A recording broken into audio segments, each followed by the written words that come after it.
নমস্কাৰ, মোৰ অন্য এটি নতুন ভিডিঅ'লৈ আপোনালোক সকলোকে পুনৰবাৰ স্বাগতম জনাইছোঁ। এতিয়া আমি আঠখেলীয়া নামঘৰলৈ বুলি যাবলৈ ওলাইছোঁ। এইখনত যাম বতা গাড়ী।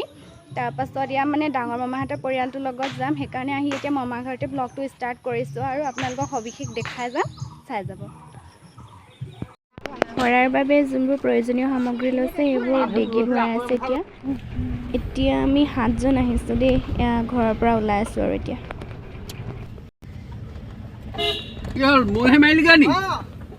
নাওজনত ৰৈছোহি মানে। এফালে ডাঙৰ মামী, এফালে দৌখন, তাৰপিছত আইজনী, গোটেইকেইটা যাম আৰু এতিয়া শৰাই দিবৰ বাবে মই কল অনা নাছিলোঁ, সেইকাৰণে মামাক পঠিয়াই দিলোঁ। এতিয়া নাওজানতে কিনি লৈছে। এফালে বস্তু এটা দেখাম দেই, এইয়া হেঙুল থিয়েটাৰ পোষ্টাৰ এখন লগাই থৈছে। আমাৰ মানে ওচৰতে আহিব, গান লগাই দিছে। পূৰা আহি আছোঁ আৰু শুনি শুনি সৰু পথাৰ পাইছোঁ। এতিয়া 2 ঘণ্টামান লাগিব মানে আঠখেলীয়া পোৱালৈকে।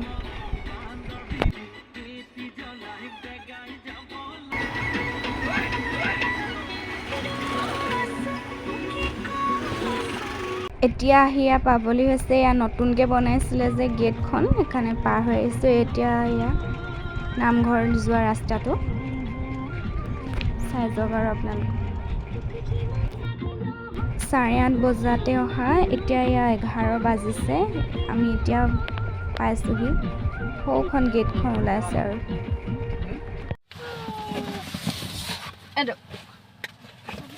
এইটো পলিথিনত কি আছে?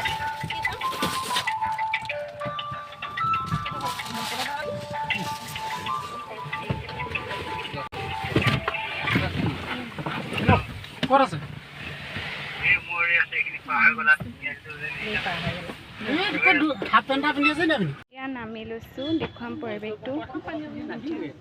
অৱস্থা বেয়া দেই, ইমান AC লগাই দিলে মূৰ চুৰ ঘূৰাই আহিছে। ইয়াতো একদম অৱস্থাই নাই। গাড়ীখন পাৰ্কিং কৰিলে, তাৰপিছত এইফালে নামঘৰ সোমাই যাম আৰু এতিয়া কিবা কিবি বস্তু ল'বলৈ গৈছে। এইটো চব দোকান।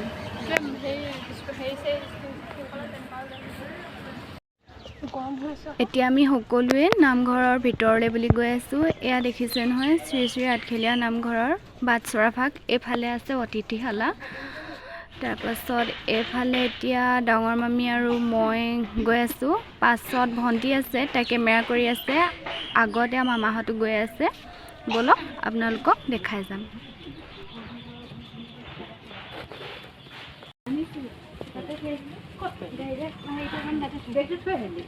এখন গেট, মামাহঁতে শৰাই দিম যিহেতু বস্তুখিনি আগত নি আছে।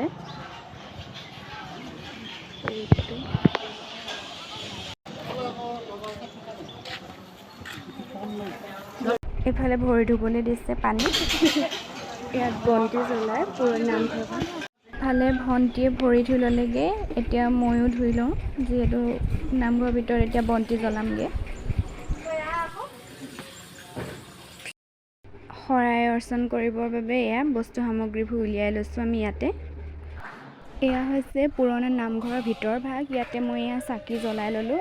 এইফালে বাকীসকলে জ্বলাইছিলে। চাকি জ্বলাই এতিয়া এয়া আপোনালোকক দেখাবলৈ আহিছোঁ মূল নামঘৰ ভাগ। আমি এতিয়া ভিতৰলৈ সোমাব নোৱাৰোঁ, কিয়নো ইয়াত মানে যিহেতু ভাদ মাহ আহি আছে, সেইবাবে নামঘৰ ভাগ আকৌ নতুনকৈ সজাই পৰাই তুলিছে। সেয়েহে ইয়াত মানে বন্তি জ্বলাবলৈ দিয়া হোৱা নাই। এয়া হৈছে পুখুৰীটো, ইয়াত কাছ থাকে। এতিয়া আছে নাই নাজানো কিন্তু দেই। এয়া চাই লওক, চাৰিওফালৰ পৰিৱেশটো মানে ইমান ধুনীয়া লাগিছে। এয়া ভিতৰত এতিয়া কাম লগাই আছে, সেইকাৰণে এইবোৰ গোটেই বস্তু থৈছে ইয়াতে। ভিতৰ ভাগ আকৌ নেক্সট বাৰ আহিলে দেখাম আপোনাক। কাম চলি আছে, সেইকাৰণে এতিয়া আমি ইয়াত সোমাব পৰা নাই। পুৰণা নামঘৰত আমি গৈছোঁ। কামটো অকণমান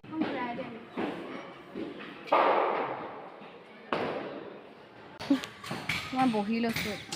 আমাৰ ৰ'দ দিছে। মামীহঁত এই নামঘৰতে আছে। বেয়া লাগিছে কিন্তু নতুন নামঘৰত সোমাব নাপালে যে। বিৰাট ৰ'দ দিছে মানে, অৱস্থা নাই। চাওক আহোঁ কোনটো পদত, এতিয়া যাব লাগিব কোনটো পদত। এতিয়া ইয়াৰ প্ৰথমখন শৰাই ভাঙিলে। এতিয়া নামঘৰীয়াসকলে প্ৰসাদ বিতৰণ কৰি আছে সকলোৰে বাবে। মানুহ যথেষ্ট সংখ্যক হৈছে বাৰু।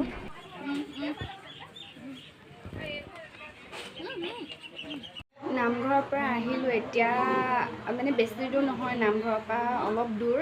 জেঠাই এজনী ঘৰত সোমালোহি, ইয়াতে মানে ভাত পানী বনাই থ'ম বুলি ক'লে, ইয়াতে ভাত পানী খাম, তাৰপাছত আমি ঘৰলৈ যামগৈ আৰু। এফালে ভণ্টি বোলে তাৰ বহুত মূৰ বিষাইছে বোলে, মোৰো বহুত মূৰ বিষাই আছে, তথাপিও আৰু এতিয়া এনেকৈ আছোঁ, ঘৰতে গৈ আৰু ভালকৈ শুমগৈ। এতিয়া ঘূৰি আহি বৰপথাৰ পাইছোঁহি, ৰে'ল গেট পেলোৱাৰ বাবে চব ৰৈ দিছে। আমি ঘৰ পালোঁহি, মামাৰ ঘৰতে সোমাইছোঁ, বহি আছোঁ এতিয়া। তাৰপাছত ঘৰলৈ যাম আৰু, ওচৰতে ঘৰ, ইয়াতে চাহ তাহ খাই যাওঁ, এতিয়া ঘৰলৈ আহি আছোঁ আৰু। এতিয়া ফ্ৰেছ হৈ হাত মুখ ধুই এয়া ঘৰলৈ মিঠাই লৈ আহিছিলোঁ, তাৰপাছত এয়া প্ৰসাদ, ইফালে গাখীৰ চাহ বাকিলোঁ, এইটো কাপত মালে গৰম পানী খাই লওঁ। বাই বাই, পুনৰ অন্য এটা ভিডিঅ'ত লগ